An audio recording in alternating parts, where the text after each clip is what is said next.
Hey everyone, this podcast is part of Story Mode, the podcast network of Gamefully Unemployed. You can support us and gain access to other great exclusive podcasts at patreon.com/gamefullyunemployed.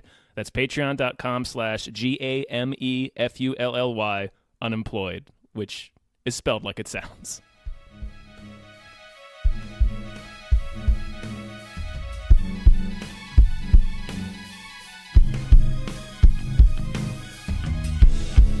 Hypecast mit Tom Reimann und David Bell.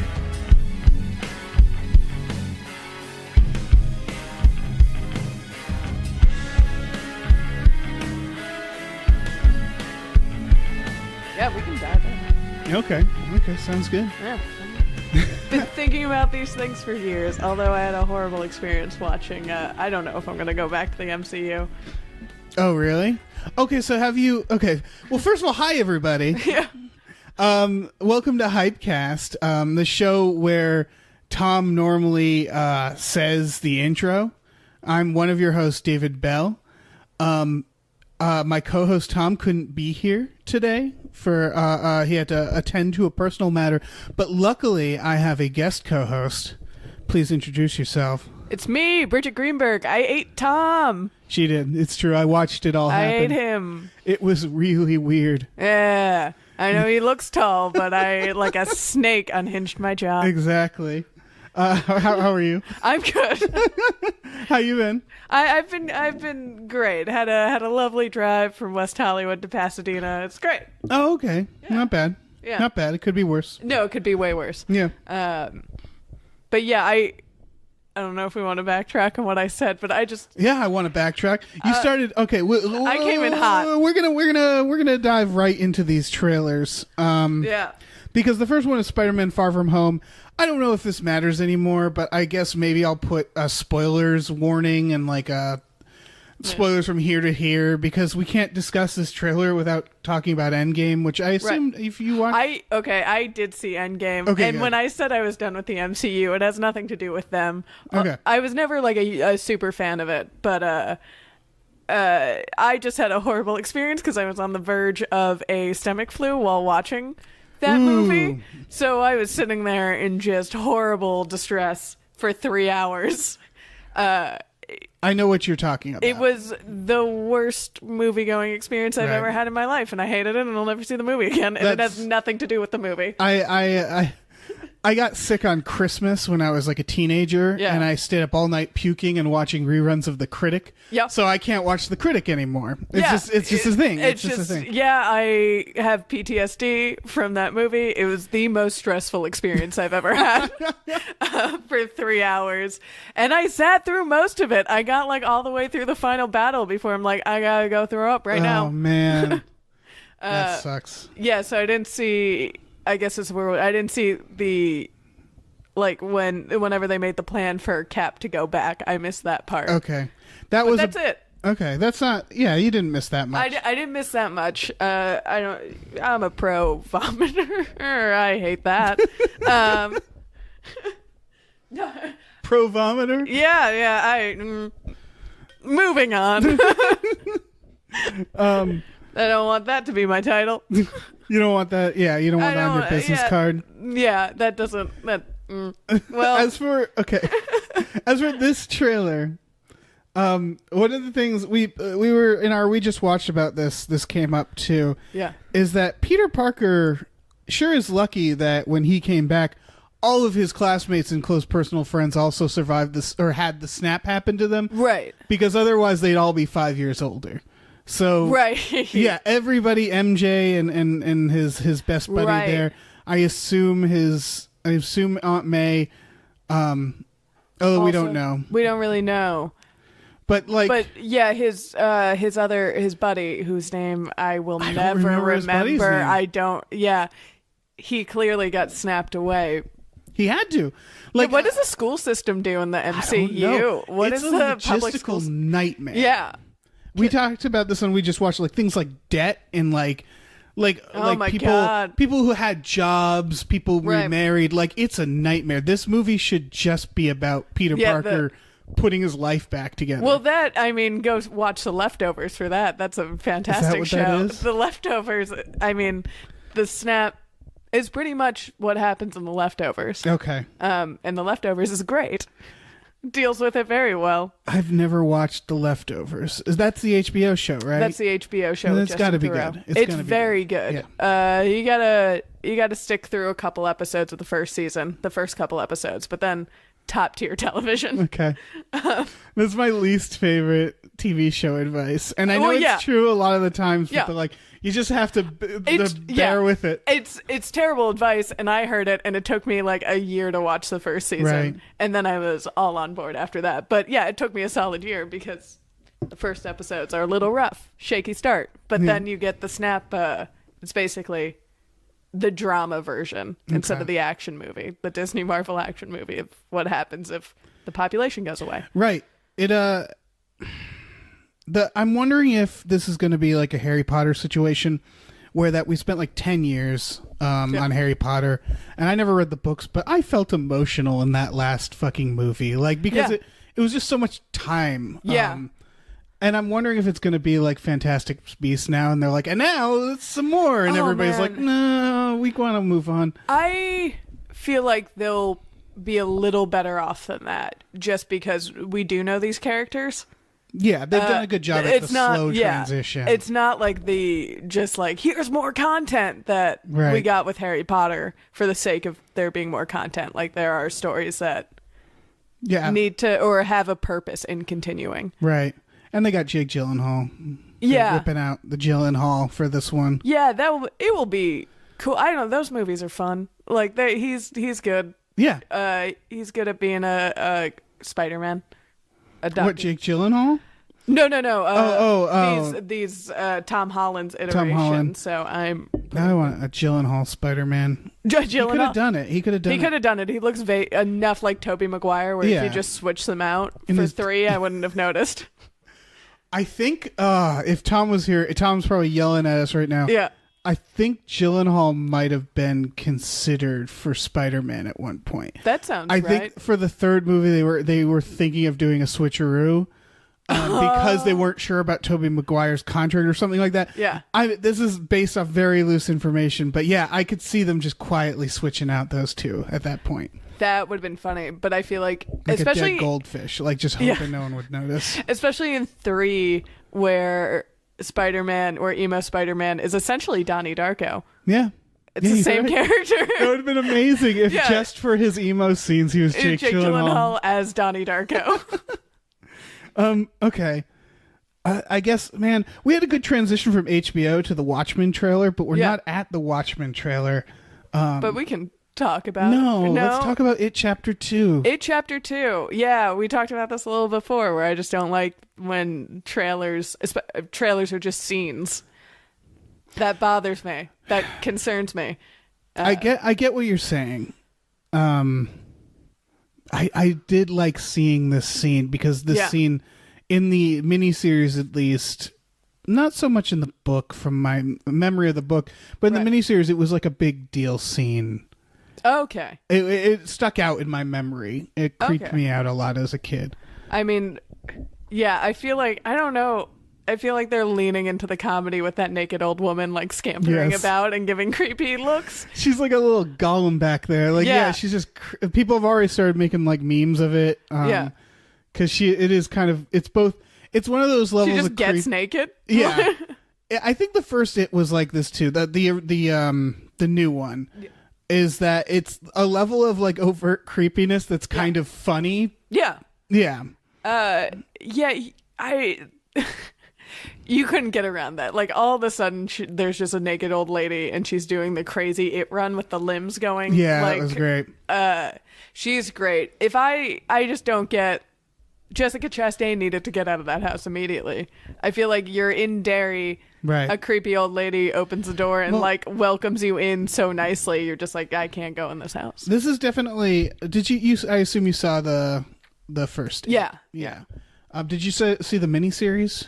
I didn't see the miniseries. You didn't? Yeah. I encourage you to watch the miniseries. If you liked the... Yeah. Okay. I'm on board. The one thing I'm liking these new ones. Yeah. They're a lot of fun, but the miniseries, which is bad in a lot of places, because it has like 3 musical montages. Okay. It's a very 90s thing. It's a TV miniseries, right? So it's, I know of it. Yeah, but one thing it did do is nothing was presented. It was all very like not brightly lit, but lit the way normal things would be lit and presented in a more normal way that would get kind of fucked up here and there. And Tim Curry, he just looks like a clown. Yeah. But he's really creepy in his performance. Right. This, it's like if you saw that clown, if you were a kid. Oh, horrifying. Yeah, you wouldn't go near the clown. I never understood like the fear of clown things until this movie, and then I'm like, oh, I get it now. Yeah, no, they're creepy. Yeah, if they look like that. And they look like that. Yeah, before it's like, I mean, everyone has irrational fears. I'm afraid of snails. I'm not going to judge anybody. But...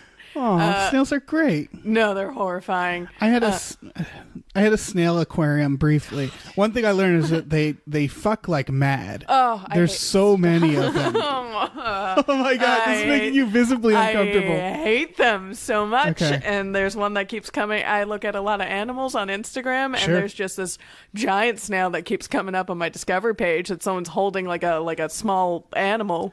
Can you block it? Can you block the snail? I'm gonna report it. Can't get these people kicked off Instagram posting snails like they're puppies. They're not. It's fucked up. Yeah, they're not. But going to what you're saying about this scene, I agree. Where it's like, why would you go into that creepy old woman's house? Yeah, I mean, in the like the miniseries, she's not like creepy at first. Right. Okay. And it's just like, yeah, you go talk to this old woman. Like, yeah, it's immediate danger, and it's immediately like, oh, she's gonna get up and get out of that house the whole time. Yeah. She had so many opportunities to be like, this is obviously horrible. Yeah, for her to be like, well, I'm clearly in a horror movie. I need to get out of here. Yeah, and also clearly the daughter of Pennywise. Yeah, that's new lore, I think. It's been a while since I read the book. The book is huge and does it's a Stephen King book. Yeah, it has so much lore in it. Yeah. But like in the miniseries, at least, that's not a thing. It's just like a weird hallucination in the house. Like, in the miniseries, she runs out of the house, turns around, and the reveal is that the house is actually abandoned, and like she didn't even go in the house; it's just boarded up. Cool. Yeah, and so that. Like I don't know what they're doing here. It's weird that Pennywise would like. I think it's like Pennywise is still just screwing with her or something. Yeah, because I mean, there's no real. I mean, they kind of dove into maybe some historical backstory of it. Yeah. In the movie, but I don't know how much of that we're gonna get. I don't know how much of it I really want. They could go so over the top with this. In the book, did you read the book? I did not. I only saw the movie. Fake fan. That's not. It's a long book. It's a long weird book. It's a long book. I don't got time. The book has one thing about the book is it has one scary scene that I've yet to see in the movie. Yeah. That is better than anything in any of the movies. It also has, at one point, I think a dam breaks and the town floods. There's, I think, a giant eyeball in it. It goes really over the top in the book. And I would love to see the movie do something like that. I think there's a giant bird at one point. Okay, I need to read this book. Yeah. It's way crazier than I thought. Well, I mean, I knew creepy clown. Right. The idea is that it takes on... takes on your greatest fears. Right, it's anything that you're afraid of. But giant bird? Yeah, it would get way more elaborate and like almost like sci-fi or fantasy. Right. Because it's the fears of children, and children are idiots, so it's like a bunch of dumb shit. It would be a big snail for me. That's horrible. It would be, that's a nightmare. That's the other, I really hope, my hope for this one is, because the clown and all the CGI they did with the clown was so good, but every other monster that manifested was not scary at all and like laughably bad. Well, because I heard with the Skarsgård there, a lot of the stuff that there was definitely some CGI, but a lot of it was like his own body manipulation too and performance. Well, and again, but him folding out of that refrigerator. I hope he can't do that. Yeah, that'd be horrifying. But yeah, all the other kids' monsters, it like took me out of the movie so much that Yeah, that lady, the painting lady, which Yeah. I don't think was in the book, that was just kind of weird. Yeah. But that was that one amused me just because that was the painting lady was the one that the kid saw in his rabbi's office. Yes. And every rabbi's office has a weird painting like that that you just sit there and stare at as you're being yelled at or something. That he puts in there just on purpose to keep children out. Yeah, they're in the halls of every temple. I think if any religious building, there are creepy oil paintings like that I remember just looking at and being like, I gotta get out of here. Yeah. I think any occupation we have to deal with kids a lot. Right. You need something to like creep them out a little or Right. scar them and just get, yeah. One horrible oil painting. Yeah, exactly. Just put the fear in them. Yeah, absolutely. All right, let's we should move on to Watchmen. Let's do it. This is the HBO Watchmen. Yeah, the trailer. juggalos. The Juggalos. The juggalos are coming. Yeah, you're already do you care? exasperated. Do you care? I mean, a little. I mean, Okay. a little bit because speaking of Damien Lindelof, who did The Leftovers Okay. and Lost. Oh, okay.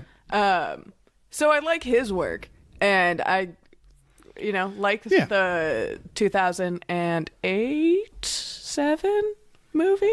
I liked it too, but I keep thinking like I should watch that again, and then I Yeah. remember that it's really long. Yes, And then I I'm- keep doing that because I saw it in theaters, and I was like, I liked it. Let me see if I still like it, and yeah. Right now, I'm like I should watch that again in the background while I Right. do something else. Yes, and I feel like it's a bad background movie. Yeah, it's probably true. Yeah, it's a movie that if it's on in the background, you're just going to do the other thing. Because Right. you can't really just jump into that. Right, exactly. It's got a lot of pretty moments. Yeah, I'm going to give it a shot. I'm apprehensive about it, though. Yeah, I mean, it apparently takes place after the movie. Okay. Which I mean, that explains makes why sense. there's like a gang of Right. the what's his names. Right. I guess it's like they said it was like not in the timeline of the movie. It was originally supposed to be with Zack Snyder, Right. and then he I think dropped out of it, and then they were saying, like, okay, it's not the same universe, but it also takes place after the events of that one. So Right. It's hard to gauge what's happening. yes, So that's why it's hard. I mean, I know like fans of Damien Lindelof and like Lost, huge Lost fans and stuff who were hyped. And then I watched that trailer and I was like, well, I really got nothing out of this. It Right. was something I was mildly interested before, and I remain mildly interested, but like for reasons that don't have anything to do with this trailer right, yeah. or anything I've heard about it for that fact. I'm always up for a new HBO show that I Yeah. can obsess over. Yeah. Hopefully it's not a Westworld. Yes. I don't have a lot of hope that it's not. Yeah. Either. I don't want to sound old, but HBO used to be better. I think Back in your day, yeah, exactly. when it was just boxing. Yeah. No, I'm watching Deadwood for the third time. Yeah. Well, they're and- gonna bring that back. I'm sure you've talked Yes. about it on this podcast. Oh yeah, I'm excited for that.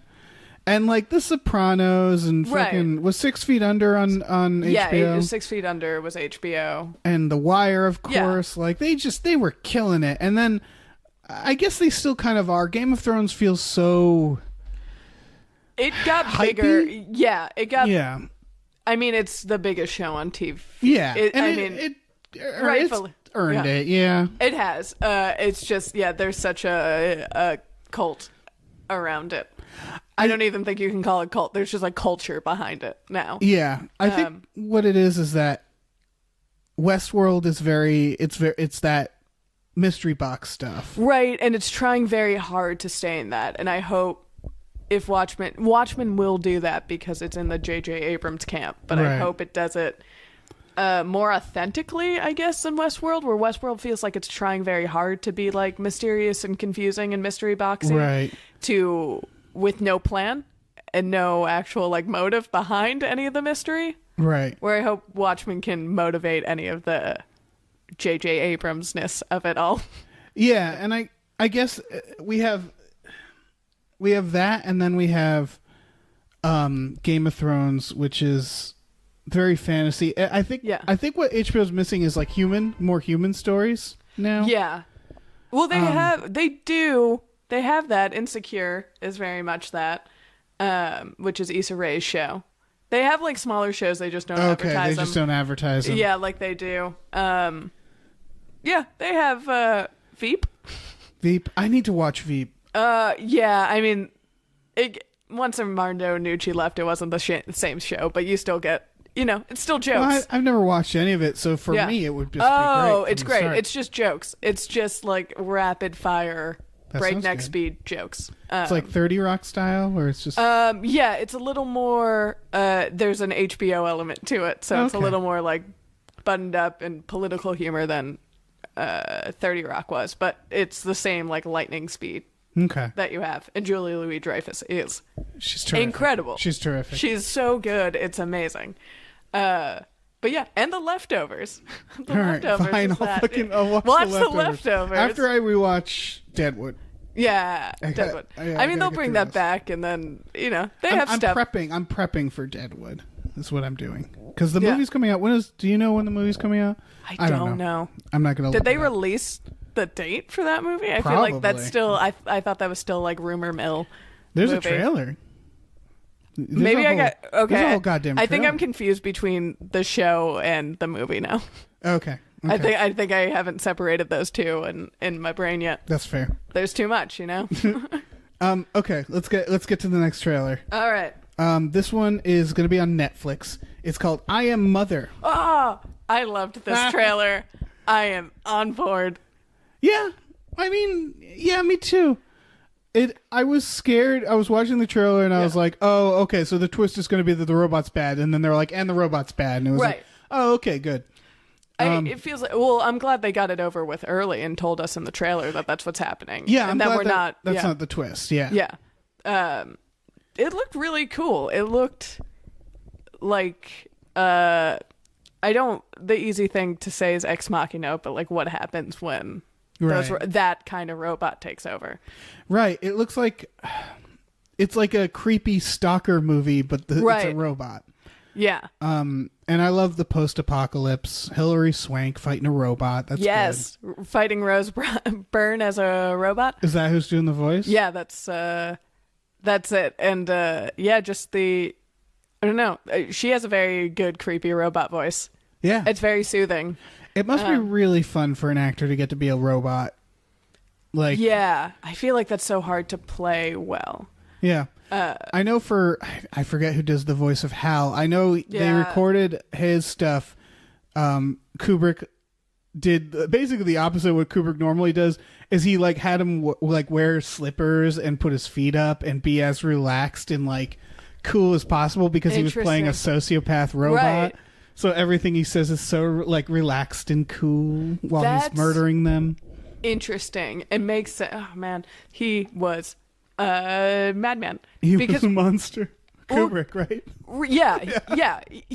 Because what he did, I know, like this was his directing thing. I don't know.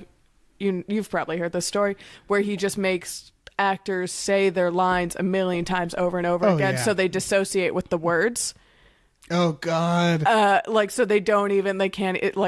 Words sound weird to them. He's a big fan of like breaking them down. Right. He did that, I think, to Jack Nicholson and Shelley, like in The Shining especially. Oh, yeah. He would do that. And that feels like a thing you would do for a robot. Yeah. But apparently, no, he got the red carpet rolled out for him.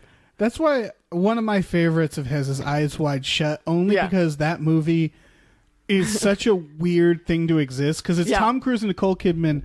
They couldn't be more famous. No. But, and there's like only one person that they would ever like not question, and it's Kubrick. Like it's them doing a Kubrick film, and so they're just so weird. They're just that movie took like a year to film. Yeah, and normally someone like Tom Cruise and Nicole Kidman would just be like, "No, fuck this, I'm out of here." Yeah, but they're like, "No, it's a fucking Kubrick and film. Also, I'm gonna do it." They're like, "Yeah, we're making art now." Yeah, and then it was Tom Eyes Cruise Wide Shut. Rarely makes art. I know, and I mean Vanilla Sky. Vanilla Sky, that's true.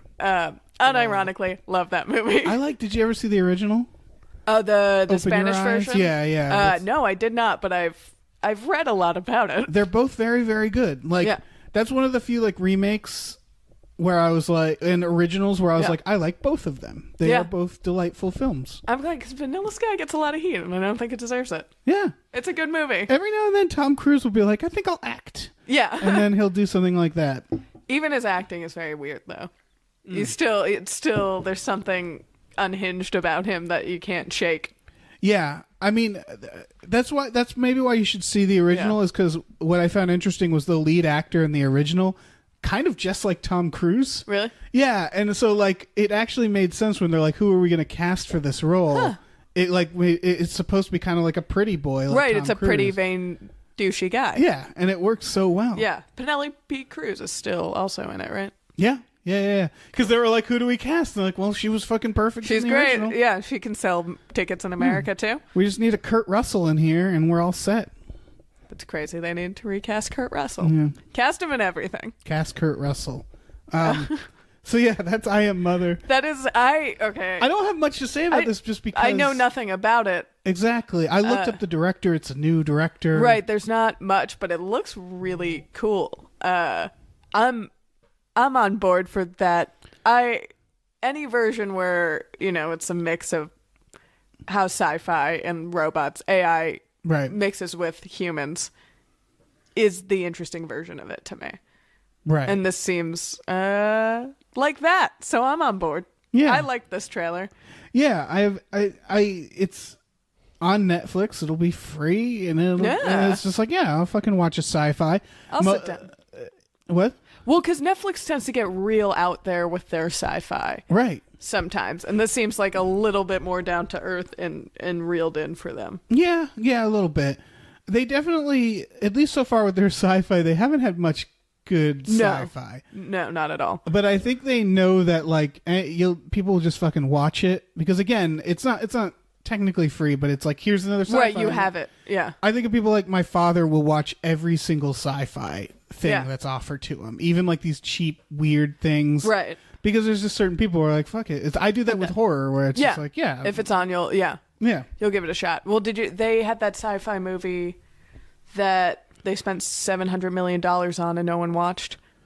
Which one was that? I could not even tell you what it was called. It was probably worth looking up. But yeah, they just announced they spent $700 million on it, and that's too much. Yeah, way too much. Nobody watched it. How do you spend that? It's some sci-fi. It looked like a sci-fi thing with kids in it. You're reaching for your phone. Yeah, I kind of. I can stall while you look it up. Yeah, because I'm really curious. There was a story about it today. I should have looked it up because it's okay. I'm not cutting any of this out, you guys. We're just gonna sit here for a second. Sit here while she looks it up on her phone. Google $700 million Netflix movie. Yeah, I'm going to describe objects in the room. I got a basketball signed by Tommy Wiseau over there, which is weird because the room famously has football, but he was signing basketballs that day. Cool. Yeah. Did you find it? Yes. The IndieWire headline is, what if Netflix released a $700 million blockbuster that no one watched? Oh, wait, it just did. The Wandering Earth. Oh, wait. The Wandering Earth, they didn't make it. Okay. You just blew my mind. Okay. Because I might watch that tonight. The Wandering Earth is a Chinese-made movie. Yeah. And it looks fucking great. Oh, shit. Okay. I don't know how much Netflix paid for it. I didn't know they bought the rights. The Wandering Earth is about... it's about something where the sun's going to explode or something.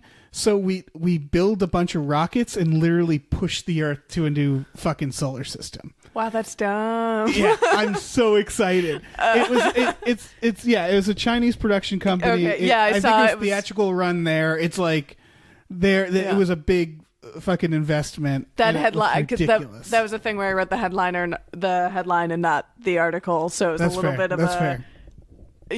a misnomer where I just in grazing that article, saw that it was the second highest grossing movie ever, like in the Chinese box office ever. And no one's watching it here. And no one's watching it here. That's so such a shame. Everybody it go would watch be that stupid movie. real interesting to know how much Netflix paid for it. Yes. Because I guess that's what it made in China. Yeah. Is 700 million. That's oh man. I'm sorry. I'm so excited that movie's out. I've been waiting for it. So now you're gonna watch it. So Yeah. suck that, IndieWire. It looks like one of them dumb movies where they like drill into the earth and find dinosaurs or something like Right. that. It's ridiculous. They have to stop the earth from spinning first, and I think the movie starts in that point. So half the earth is sizzling and the other half is frozen. And they're like working. They have to launch all these stupid rockets into space. Wait, I don't know how they're gonna push the earth, but it just looks. It just looks ridiculous. Yeah, I'm trying to why would you stop it from spin? I feel like the spin Because you would gotta help push it. You gotta push it. But I feel like the spin would help. You already have some momentum going. Right. I don't know. I don't know how space works. I don't think I've never done. either. I've never done that personally, so I don't really have a lot of advice. What a crazy concept. Well, at least someone's gonna watch it. Yes. You'll It'll be be the me. brave man who I'll does be this. so You'll excited. do it for Netflix. I got you, Netflix. This is all for me. coming in to save the day. Okay, well, speaking of disaster movies, that's a transition. Yeah. It would be better if I didn't call it out. A real pro. Yeah, Rim of the World is our next trailer. Which I thought was a Pacific Rim movie. Yeah, which when you brought it up, I was like, that's brilliant. It should be. I think it's just A movie? It's a Netflix movie, I believe. Yeah. Directed by McG. If anybody's familiar with McG, he directed the Charlie's Angels movies Yeah, and he did. Terminator Salvation. Yeah. Great track record. Yeah, McG. And his name is McG. I do love those Charlie's Angels movies. I actually like him all right, too. They're a ton of fun. One thing I'll say about McG that I might have already brought up on this podcast is that if you watch the behind the scenes of Charlie's Angels, the most excited person to be there is McG. Yeah. And he's pumping everybody up, and he's just like, yeah, this is going to be fucking awesome. We're going to do it. And he's so into it, and he's just like kind of a bro, but he's like he seems like a nice guy. Yeah, bros are nice. Yeah, and so he seems to really enjoy making movies. That's cool. Yeah. It looks so dumb. It does. It looks like they kind of have a little bit of a Stranger Things appeal with the kids. Yeah. But all the kids seem like they have their one personality trait. Yes. Like there's a shy kid, there's the kid who dresses like a little rapper. Right. Yeah. From the early 2000s. You're right. And it's got like Adventure Kids alien theme. Yeah. The aliens look terrible. They look awful. Yeah. You don't see them for very long, but they look like giant lizards with claws. Yeah. Big old claws. The CGI, it looks like they're kind of avoiding showing us. Yeah, it's not done. It's very clear that it's not done. Yeah. I don't know. I have no excitement for this. No, not at all. It looked real bad. I feel like it's going to be a giant flop. It's one of those where it will make money overseas. Yes. And they have clearly no interest. I would not be surprised if this is the last trailer we see for this movie in the U.S. Oh, yeah, you're right. I can see that. Yeah. I don't know, because they're pushing, like, it's very focused on American culture, I feel like. Yeah, but I feel like that does well overseas. Yeah, that's true. I feel like even overseas at this point, they must be like, well, we have Stranger Things. Right. Like, we've seen it. yeah, we'll watch that instead. You would think people get sick of it, but yeah, it is kids fighting aliens. So yeah, it's Stranger Things but more actiony. I don't know, it takes place at a summer camp. Yes. Or just outside. Is the summer camp called Rim of the World? Is that where the... Oh, yeah, I think so. It's already slipping from my brain. It's some like adventure camp, which also is not a thing. Yeah. I think. Well, they have them for adults. Right. They have like cool adult camps. But any like sleepaway camp would technically market itself as an adventure camp because Right. you're still like away in the woods. I don't know. Is that what a sleepaway camp means? It's like you sleep away? I've never been to camp. As someone who went to camp for way too long and into their adult life, Nice. as a counselor there, not as a camper. I want that to be clear. You sleep away. You sleep in cabins. You have bunks, Okay. like the Parent Trap. And then regular camp is just you go there for the day. Yeah, day camp. Yeah. Okay. Yeah, you go on little day excursions. I think I went one day at a sleepaway camp as a kid, and I immediately was like, my mom was called, and I came home. Yeah. It's a very vague memory. Yeah, you get those kids. As a counselor, I've dealt with those kids. Yeah, no. And you just have to you're just like a 16-year-old kid being like, no, stay, it's fun. Right. So yeah. That. That's what this movie's about. Yeah, it's about campers. But aliens and comes? fighting aliens. I don't know. Let's get to our last trailer. Yeah. This is a video game trailer. This actually Tom sent me, and Tom isn't here to talk about it, but that's okay. We'll talk about it for I'll Tom. talk about games. Yeah, this is John Wick Hex. I'm not a gamer, and I feel like that's been explicitly stated on some podcast. But this isn't normal game animation, is it? No. It's very weird. It reminds me of the there was a game with I think it was called 13. David Duchovny did the voice of the character, which is the only reason I bought it. That had this cell shading look. It's like it is definitely a look in some video games. Yeah, I mean it feels like it fits John Wick. I guess I actually would rather see like good graphics in a John Wick game. Yeah, that would be cool because John Wick looks so cool. Yeah, I'm also I am excited for this, but then when I watched it, they're also doing all the action is like it's like RPG action, where everything stops and they're like choose how you're gonna fight, and it's like why can't I just press buttons real fast? Right? Yeah, that was very strange to me because John Wick is so fast paced, and like that is the fun of it is that it's just like breakneck speed action. I was sorry. No, that's my analysis. Okay. Yeah, I was just tweeting about this. There was a game with about another Keanu Reeves character called Path of Neo that at this point is it must be over a decade old, but it was maybe PlayStation 2. And bullet time really lent itself to video games, especially when you're like Neo and you're like jumping around and flying through the air and walking up walls. And then, like, Max Payne was a game that famously had that. And then we just sort of stopped doing it. And I know John Wick doesn't have bullet time in the movie, but I feel like they need to, like, slow down time or something to make him to do these fast actions, which I guess is technically what they're doing. But they're, like, stopping everything, like Zach Morris. And then they're just like, all right, now choose pick a your bunch weapon. of And Yeah, and I don't know. I think I get more of a rush having to react quickly as John Wick. Yeah, I mean the whole thing is him doing cool action moves. Yeah. But I guess you need that. I feel like you can't just button mash your way through that. Yeah, that's true. That's fair. I don't know. I'm still gonna check it out. Yeah. Yeah. It would be cooler to see a John Wick game, or in my case, a trailer for a John Wick game that looked like John Wick. Yeah.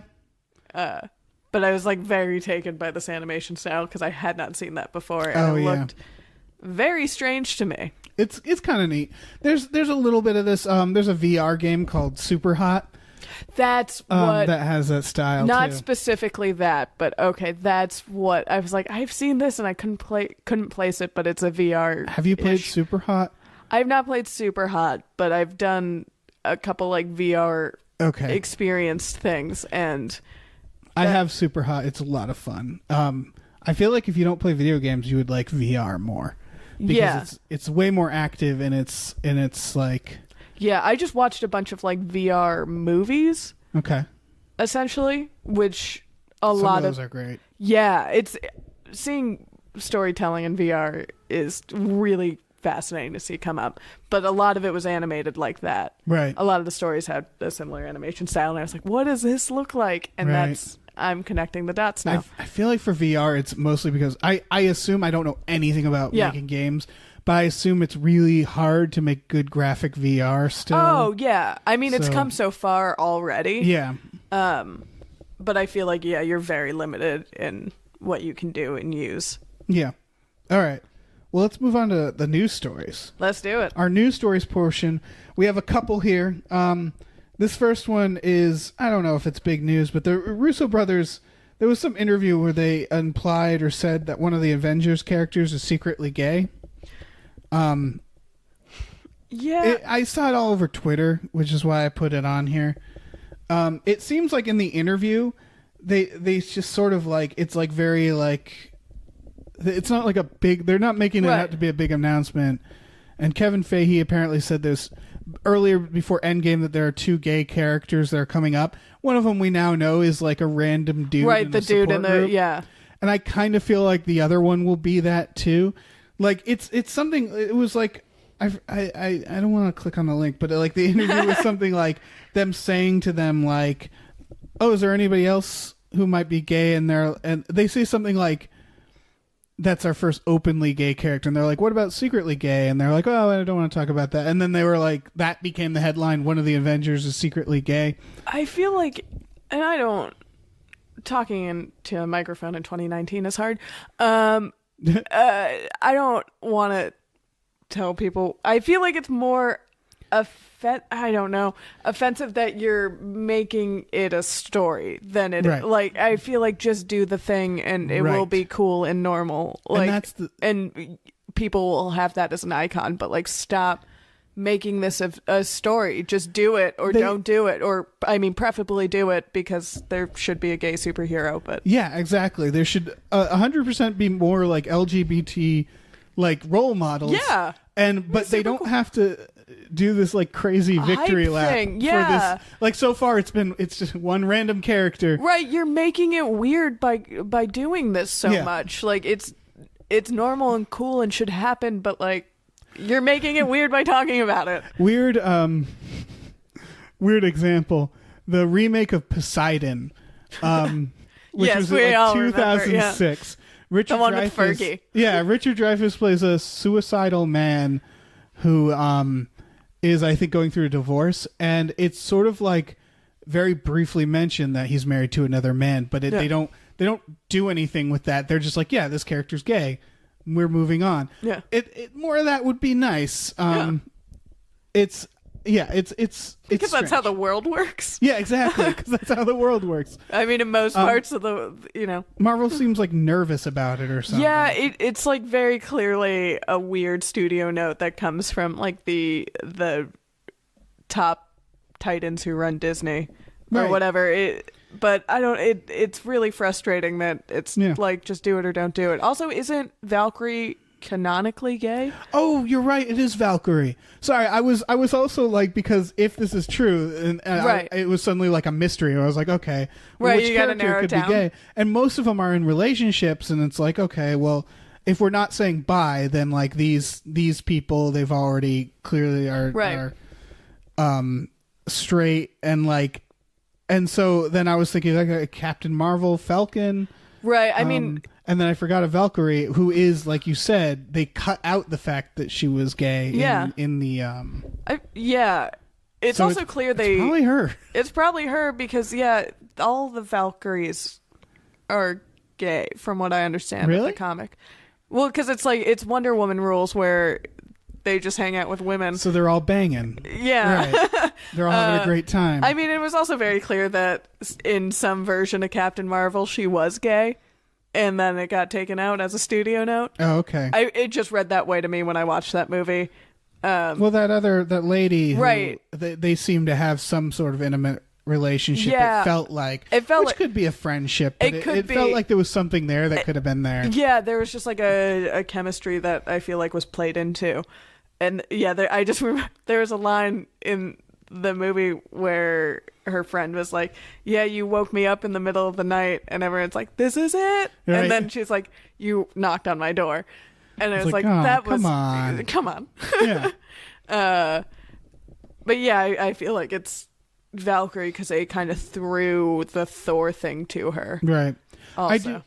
Again, Disney is pain in the ass with this, because Marvel should definitely. I mean, they're having this trouble where still most of their heroes. I mean, it's getting better, but are like white dudes, straight white dudes. But like, they have kind of a responsibility to set a fucking standard here, and have not just that, but it also like I've mentioned this a few times, from a cold business stance, it just makes sense too, to be more diverse and therefore attract sell a larger more toys. audience.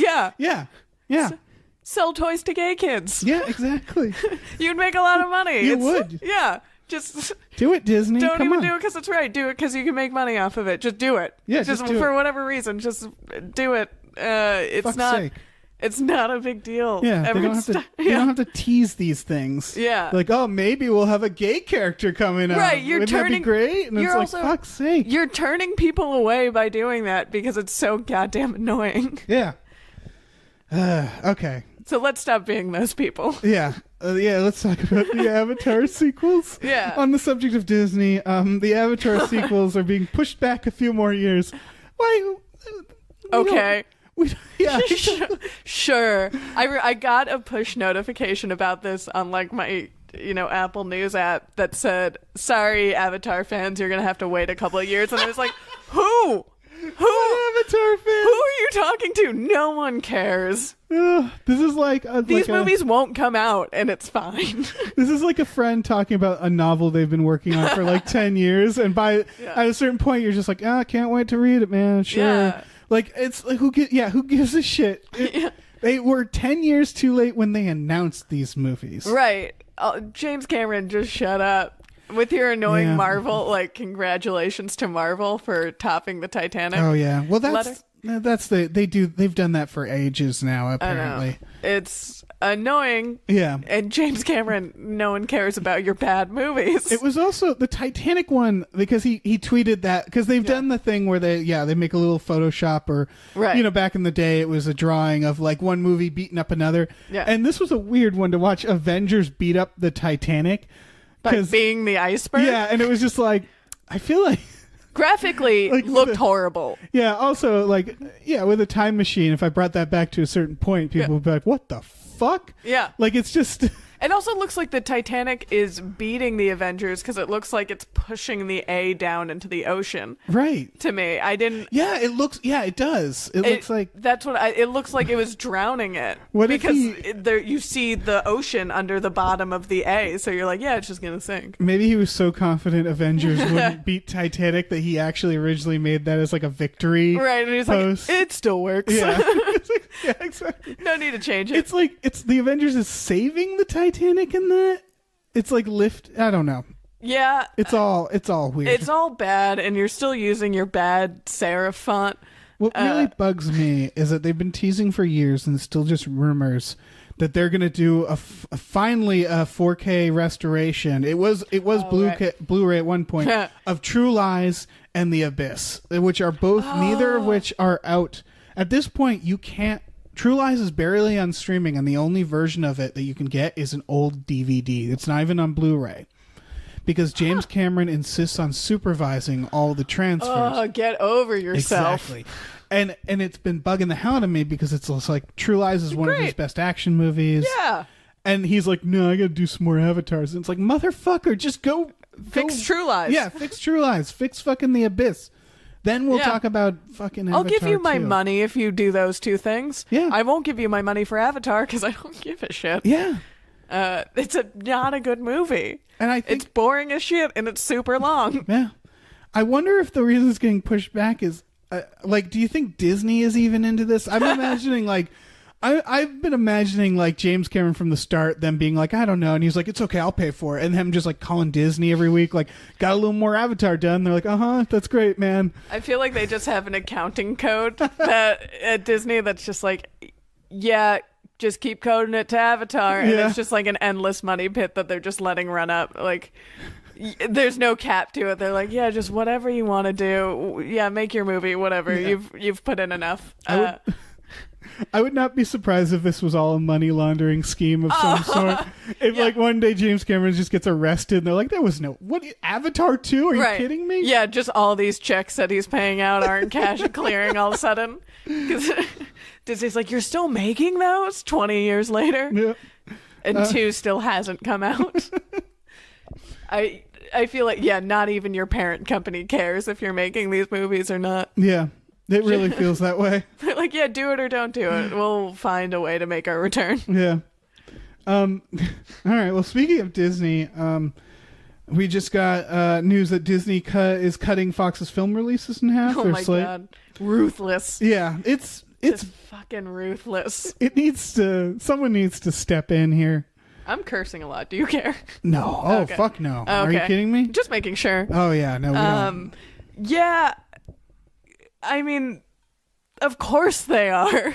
Yeah. Did you think they were just gonna let Fox keep being Fox as like a competitor? Yeah, of course they were gonna swallow them whole and not let them do anything. Yeah. This is I assume you didn't see Dumbo. No.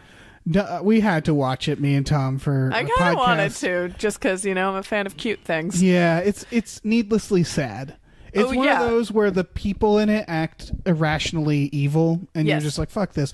But one of the subplots is that it's about a circus getting bought out by a bigger circus called like Funland, named by I see what you're doing. Yeah, and it's run by Michael Keaton. Yeah, right. And they fire most of the staff of the original circus. Yikes. This is a Disney movie. It was directed by Tim Burton, who also has It's a lot of Disney, yeah. but he has a lot of bad history with Disney. So it's basically Tim Burton like dissing Disney on the down low, and Disney did not notice. It's great. I love when a company can do that. But no one should be surprised. Fox wasn't going to keep being Fox. Yeah. They're going to co-opt everything as the Disney brand. Yeah, it's getting real bad. I mean, it doesn't, like, that's a ruthless move. It doesn't seem necessary because Fox movies still make a ton of money. Right. So you're just kind of... No, they're doing it to just flex some muscle. Yeah. So Mickey can flex his muscle. Yep. There's no reason. Like, it's not like you need to be conservative with your money, Disney. Right, exactly. You bought a whole company, let them do their thing. They can they can take all the risks they want. They can lose money. They essentially run a monopoly on the box office. So yeah, I just read something that was like the top 5 grossing movies right now are Disney movies. Like there's gonna be history written on this era of like how badly things got with this, because go to the movie, like go to any movie theater right now. It's like 8 Avengers screening and then a screening of Long Shot. Yeah, like that's it. So, which I'm sure is somehow also tied to Disney. It's a real bummer. Yeah, there's no. I mean, any movie in theater is a Disney movie, or at least probably 90% of that market share. Yeah. I'm making up numbers, but I feel right about them. We had laws about this, and we talked about this over and over again. I think every Hypecast have talked about this, but like there were laws that studios can't own theaters, and now streaming has changed that. Right. It's out of control. Well, studios can't own theaters, sure, but a studio can own every movie that is going. Yeah, exactly. And then a streaming service that distributes it and gets to choose specifically which movies they distribute. It's gone out of hand. It feels like there's a lot of laws that we didn't put in place that we needed to. Yeah, I mean, I don't think it's as bleak as it seems. If I can get like nerdy about the state of the industry, where you're not going to the theater to see an indie movie anymore. No, and streaming and there are indie movies you want to see, so you're going to see them on Netflix, and then so Netflix has the money to, or Hulu, or whoever is making movies is just going to shell out that money to make those. And streaming has helped indie movies. Yeah. So it's not like they don't exist or are going away. They're just not going to be in theaters anymore, right? Or at least on wide release in theaters, which we can lament all we want, but really it doesn't matter. They're still being made, and they're still being seen and watched by the people who have always watched them. Well, I think the thing that's being killed is the mid-range movies, right? Yeah. And there's something to that. I mean, they're not being complete. I think they're figuring it out. They are, because like if you go on Netflix right now, a lot of Netflix's output is is rom-coms. Right. Which also, are that market share. Yeah, also shit like Game of Thrones, like TV has gotten to a whole new level, so we're still kind of getting that out of TV. Yeah, that's true. Yeah, it's just like you can't rely on the movie theater anymore. Yeah. Also, shit changes. Yeah. It's more, I think the biggest concern is just a single company having all the power is a problem. I think the way we watch movies is probably better than ever. Absolutely. Yeah. You have more available to you and more there's more diversity in the movies that you're saying. Yeah. In genre, and then filmmakers can make, weirder stuff. Right. Because they're not going through your standard Disney kind of studio thing. So yeah, you're going to go to the theater and you're going to watch your big shiny action movies. And that's always going to be a thing. I mean, the Disney thing I feel like is just more annoying than anything. Right. This is what Spielberg was predicting, like, I don't know, a few years ago, where he was just like, theaters will just be big events. Yeah. And I get it, because going to the theater sucks anyway. It's so expensive. People. It's really expensive, especially here. Well, this is that's part of the reason why it's expensive. Yeah.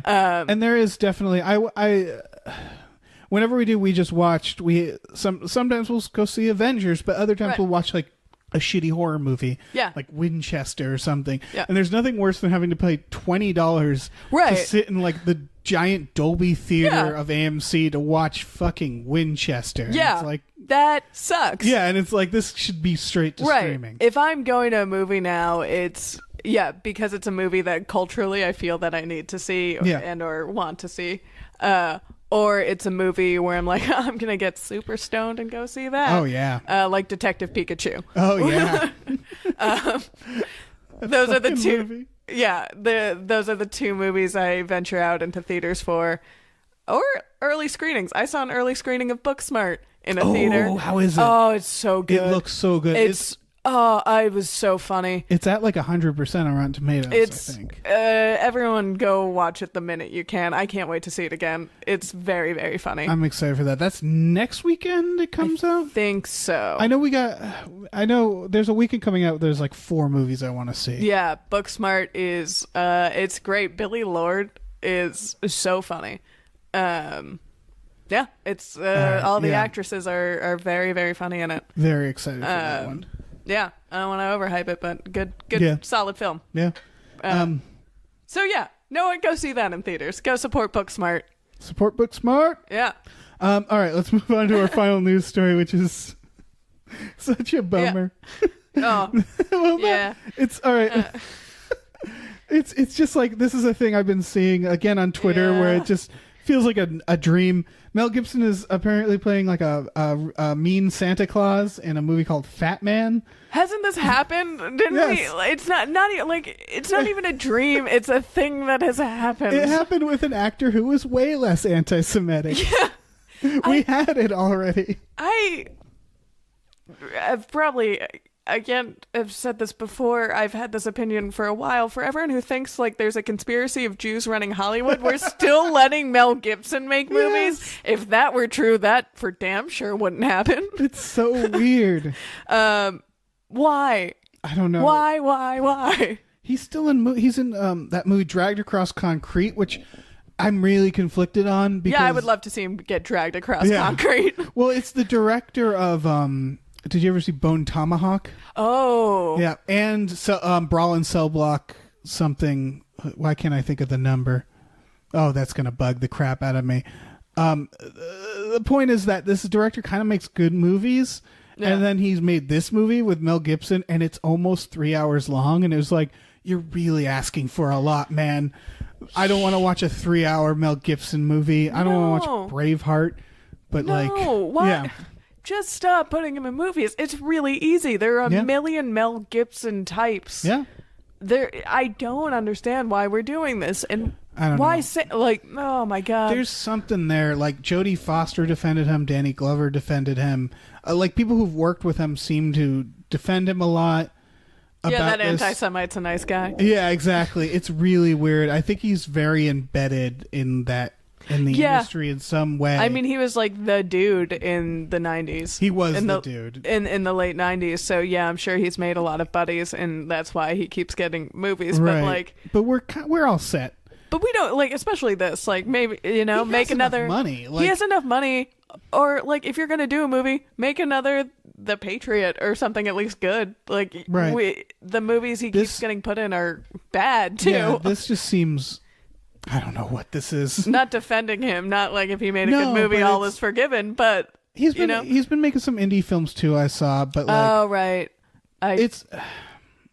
I don't know. But fuck that guy. Yeah, exactly. Again, it's not like we're putting him on the streets. Like he's rich. Right, he'll be fine. And it's just like, look, I'm not attracted to movies he's in anymore. Yeah. There isn't a draw. Just go away. Yeah, especially one like this. It's like the what was the one where he's Mark Wahlberg's dad, and it was like, well, that makes sense. Daddy's home too. Yeah, it's just like, why would you do that? Why would you do any of that? And of course, he's Mark Wahlberg's dad. It's Someone else perfect. who committed a hate crime. Exactly. It's great. Technically, that's terrific casting. Great casting. Yeah. Sure. Just stop. Like, it's so easy not to. Yeah. I don't understand why they're obsessed with making everyone mad. Maybe he knows how to get all the best drugs. And they're like, Maybe. look, we got to get Mel in here. He knows how to get all the best drugs. He knows where that... did you read the Angelica Houston article on Variety? Her interview? No, I didn't read it. I heard of it. It's very good. It's interesting. But she talks about good 70s cocaine. I feel like Mel has access to that. Maybe that's why. Oh, for sure. Yeah, she talks about upstairs and downstairs cocaine for a while. That is such a thing Angelica Houston would talk about. She talked how Jack Nicholson would have parties and he'd have downstairs cocaine, which was like his bad cocaine. Right. And then, the party. It's the cheap cocaine you put out for parties. I get it. Yeah. It makes sense. No need it to makes explain. sense. Yeah. And it's like good liquor and bad liquor. Yeah. And she was like comparing a good cocaine to champagnes, like a nice champagne. It's a very amusing article. That's excellent. I'm gonna read the shit out of that. Yeah, that makes me way more happy. She is a checkered woman. Yes, she seems like a terrific maniac. I don't know. Yeah. Go read that. All right, I'll do that instead of this movie. Okay, so we have one final thing.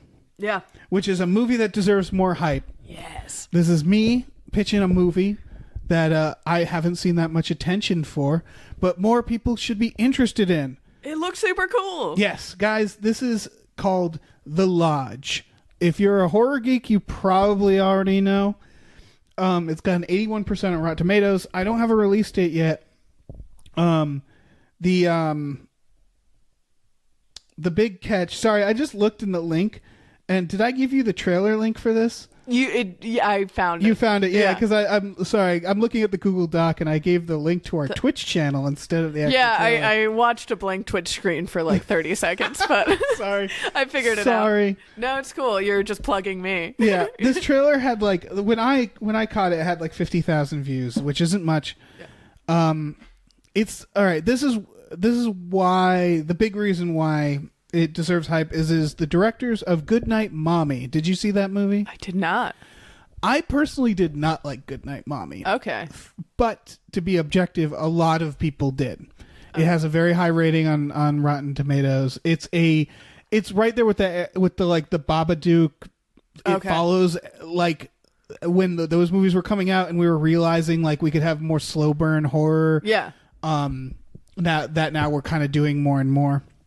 Right. And that's what this looks like. This is about a woman and her stepkids, right? Yeah.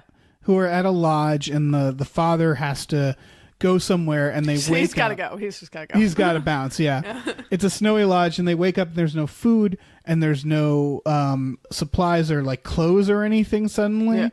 Yeah. And including this woman's medication. And it's revealed, I think it's revealed early, that she was the ex member of a cult. Right. Everyone in the cult committed suicide except for her. Yeah. And so it's sort of this weird, tense relationship between these kids and her, which sounds a lot like Goodnight Mommy. Goodnight Mommy is about two kids who think their mom isn't really their mom. Ooh. She just had surgery, and so her face is covered for it. It's a good idea. Without spoiling anything, the problem with the movie is the twist is so obvious that I didn't know it was a twist. Like when they reveal it, I'm like, yeah, we know. Like that's a thing that's been happening. Game of Thrones does that to me a lot. Yeah. And other than that, I should give it a second chance, but it's there's a lot of tense scenes in Goodnight Mommy, because they ultimately, like, and this is in the trailer, but they tie her up and they're trying to interrogate her, and it's like a fucking nightmare. So this feels similar, where it's kids versus a mother. Yeah, I didn't quite get if she was the villain or the victim or one of the victims, right? Because you still have that creepy pastor that they were looking at in the trailer, right? And it seems like there's like some supernatural stuff. It seems like there's some like weird surreal element where it had a shot that kind of reminded me of Hereditary, where it's like she's looking through a house, so she looks big and the house looks like a miniature, right? I think there's got to be. I really hope they do something other than, because Goodnight Mommy is again one where it's like, is she not their mom? Is she their, right? Like, I hope they don't just do the same, like, just child versus lady thing. I hope there's I feel like the fact that they wake up and all the shit's gone and stuff like that, right? Like maybe the cult is involved, right? In That's some way. kind of how I read it, is that the cult is kind of coming back to get her. Yeah. Whatever the case, it looked really interesting, and Riley Cuff, I don't know how to say her last name, Keough, is in it, and she's really good. What has she done? This is a deep cut. American Honey. Oh. Did you see that? No. She's also done a bunch of other things, and that's the thing that sticks out to me, because she's great in that. This also I think she's somehow related. She's a Presley in some way. Okay. This also has Alicia Silverstone, which was funny because in the trailer you don't see any Alicia Silverstone, and I looked it up on IMDb and I was like, "What the fuck is Alicia Silverstone doing on this?" I thought, like, is this the wrong movie? Yeah. I looked it up as I guess she is eliminated in the first, like, she's the kid's real mom, and she blows her head off in like the first 10 minutes or something. Yeah, it's a brief moment of Alicia Silverstone. Oh, I feel like she's getting a lot of those roles where she's on screen for 2 seconds and then something horrifying happens. Is she doing a lot of work? I want more Alicia Silverstone. I feel like I can't put my finger on what it was, but I definitely saw her in something where she was in it for like 2 seconds and then something awful happened to her. And I feel like it was a comedy. No, I don't remember what it was. That's a shame. But yeah. This movie, it looked awesome. This movie looks, if you like those slow burns, if you like Hereditary, if you liked Goodnight Mommy, It Comes at Night, all of those. Yeah. Although It Comes at Night is a more controversial one. I feel like this is going to be more supernatural. Yeah. It feels like, I kind of classified it as like cinematic horror movies. Yes. There have been a lot of these, and I think it's actually going to be like found footage, where we're going to get a little sick of them. They're going to start becoming cookie cutter, or people are going to start abusing it, I think. I don't see how you abuse the format of that. Or maybe I can see how you do it badly. Yes. But I don't feel like there's a formula enough to them. That's true. There is no formula. I guess I mean that, like, right now I've been really appreciating these movies. The Wind is one that just came out. That's on streaming. These like slow burn horror movies. You can do it badly in that you just drag it out too long and it becomes boring. Yes, and that's what I think. I think some asshole is going to make a movie that seems like it means something but doesn't really, and there wasn't much thought put into it. Yeah, some Max Landis type is definitely going to do that. But for now, I'm enjoying this. Yeah. I think that's an episode, you guys. Cool. Yeah. We did it. We did it. We got through it. We didn't need Tom. Yeah. He was delicious. Yes. He looks delicious. I'd eat Tom. Well, I think we'd all eat Tom. Yeah. Tom. That's for sure. But I did. Bridgett, thanks for joining me and co-hosting. Yeah, thanks for having me. Yeah, where can we find you? What do you got to plug? Right now, you can find me on Twitter at Bridgett Tweets, on Instagram at Bridgett-Greenberg, I believe. Right now, you'll see what I'm working on there. I got some shorts that will come out online soon. Short films or like cool, like shorts. Like yeah, outfits. they're tiny movies. Working on it. I just produced one with our friend Teresa Lee. Yes. That will be online soon. Oh, good. I can't wait to watch that. Yeah. She wrote it. She's in it. It's very good. She did a great job. And I got to work on it. And also producing sketches at College Humor, so you can watch those. Awesome. Do it. Everybody do that. You probably know, guys, our Patreon is patreon.com/gamefullyunemployed. I just want to use this moment to announce that we have a new Fox Mulder is a Maniac t-shirt and poster. It was made by Starlene Hodge. It is a spoof, a parody of the meme, the It's Always Sunny meme of Charlie with the conspiracy wall, only it's Mulder.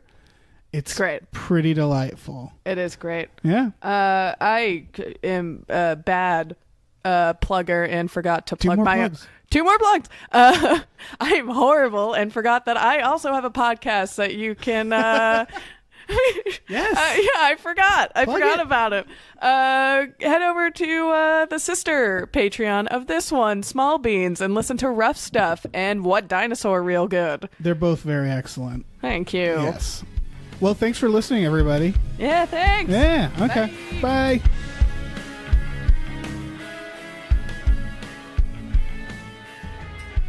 Our music is produced by Chris Corlew.